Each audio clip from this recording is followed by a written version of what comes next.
Class 11th, Subject Physics, third chapter, Motion in a Plane. From this chapter, let us see conical pendulum. But before studying this conical pendulum, let us consider this simple pendulum. Let us consider a mass M suspended with the help of a string of length L from the rigid support, that is, point of suspension will be O. When this system is along O dash, that means we can say that it is in its equilibrium position, and therefore in its equilibrium position the weight of this bob, that is mass acting in the vertically downward direction, will be balanced by the tension in the string T dash, which is always directed towards the point of suspension. Now this system consisting of mass and string will now move along the arc of the vertical circle AB, and therefore this such type of system consisting of mass and string and which is moving along the arc of vertical circle will give rise to simple pendulum. So this system consisting of mass and length of the string L will be the simple pendulum. But on the other hand, if you consider again a mass M, that is the bob, which is suspended with the help of the length of the string L from the rigid support. Now this mass is not at its equilibrium position, but it is displaced through distance r from its equilibrium position. And therefore, if this mass is now revolved along the circumference of this horizontal circle, then along with that mass M, the string of length L will now move, and then it will describe a cone, and hence the system consisting of mass M and the string of length L, which is describing a cone, such type of system will give rise to the conical pendulum. So in case of this conical pendulum, now O will represent point of suspension and H will represent the vertical height, that is the distance between the point of suspension O and the center of this horizontal circle O dash.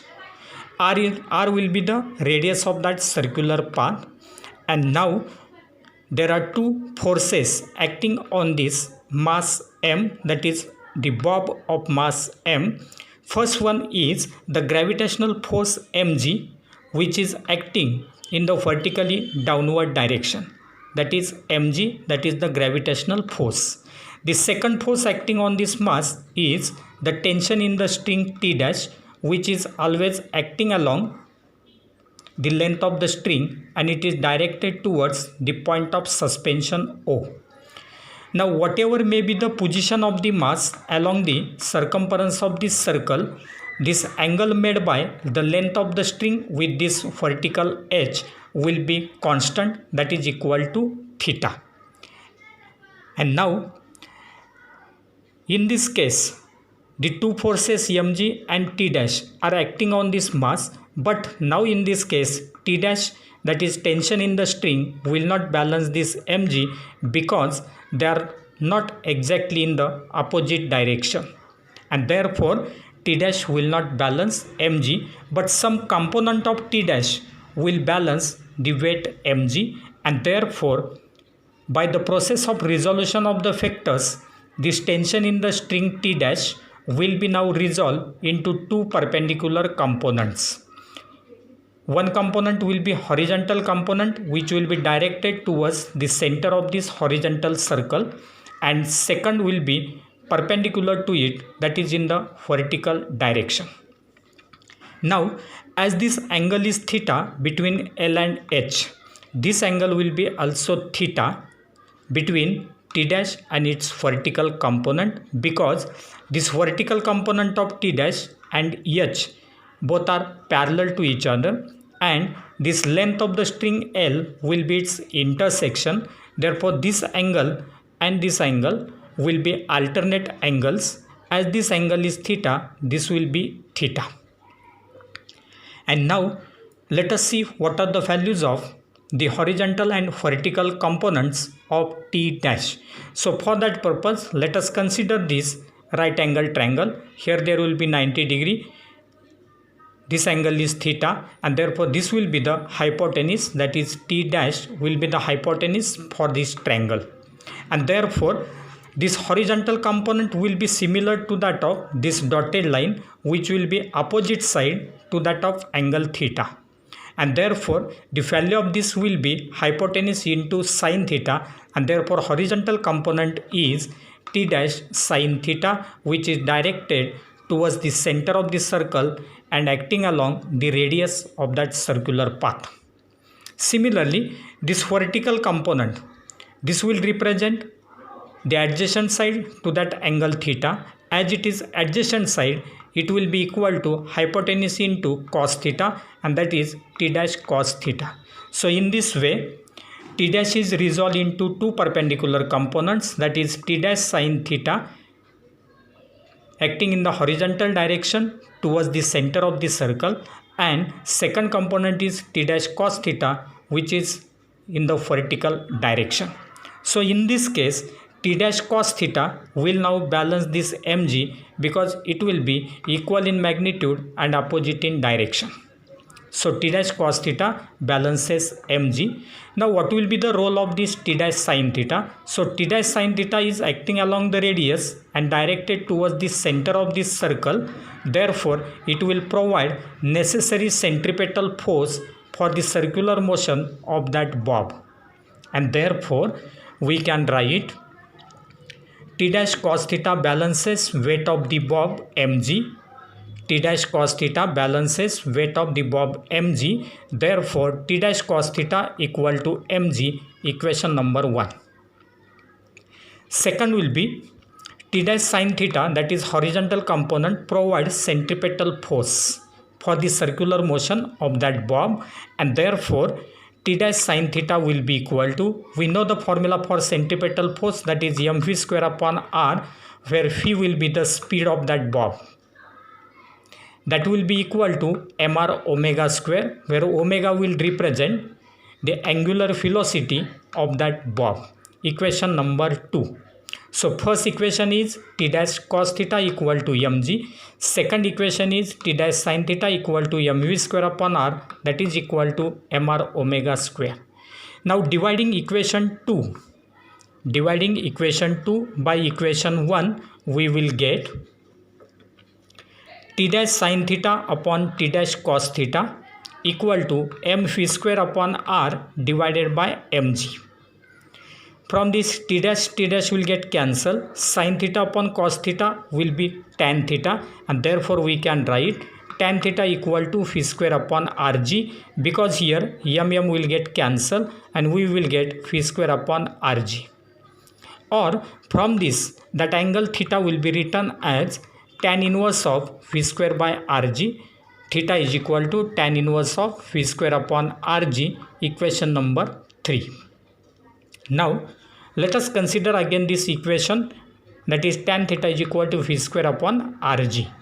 But we know that linear velocity phi will be equal to 2 pi r upon t, that is speed of that bob will be given as circumference upon period, that is 2 pi r upon t. And therefore, from this equation, phi will be replaced by 2 pi r upon t, and therefore we will get tan theta equal to 2 pi r upon t square, that is phi square upon rg. 2 pi r upon t square upon rg.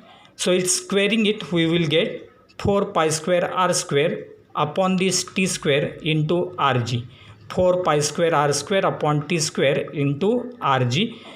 1 r from this r square will get cancelled with this, and therefore we will get tan theta equal to 4 pi square r upon t square g.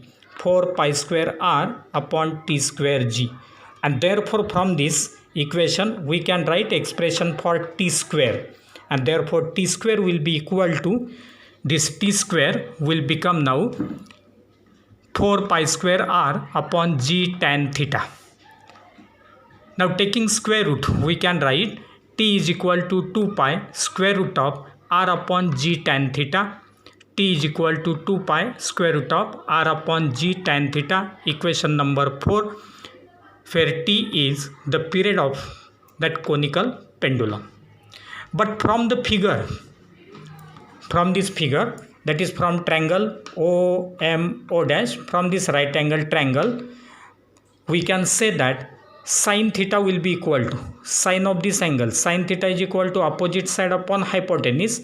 Opposite side is r, hypotenuse is L, and therefore we can write sin theta is equal to r by L, and therefore r will be equal to L sin theta. R is equal to L sin theta. Putting this value of r in equation number 4, we will get t is equal to 2 pi square root of this, t is equal to 2 pi square root of L sin theta upon g tan theta. L sin theta upon g tan theta, that will be written as 2 pi into this L sin theta will remain as it is, and this tan theta will be written as sin theta upon cos theta, and therefore we will get L sin theta into cos theta upon g sin theta. Because this tan theta was sin theta upon cos theta, that upon cos theta will be shifted to numerator, and therefore we will get t is equal to 2 pi square root of L sin theta cos theta upon g sin theta. Sin theta will get cancelled, and we will get 2 pi square root of L cos theta upon g. So t is equal to 2 pi square root of L cos theta upon g, equation number 5. This will represent the alternate equation for the period of conical pendulum. Similarly, from the figure, we can write from the same triangle, from this right angle triangle, if you define cos theta, then cos theta will be equal to adjacent side upon hypotenuse, that is cos theta is equal to h by L, and therefore we can write cos theta is equal to h by L, and therefore h is equal to L cos theta. H is equal to L cos theta. Putting this value of L cos theta in equation number 5, we will get t is equal to 2 pi square root of h by g, because L cos theta is equal to h, and therefore t is equal to 2 pi square root of h by g, equation number 6, and this equation will give us the period of conical pendulum. So for the period of conical pendulum, we can write t is equal to 2 pi square root of L cos theta upon g, or t is equal to 2 pi square root of h by g. So this will be the period of conical pendulum.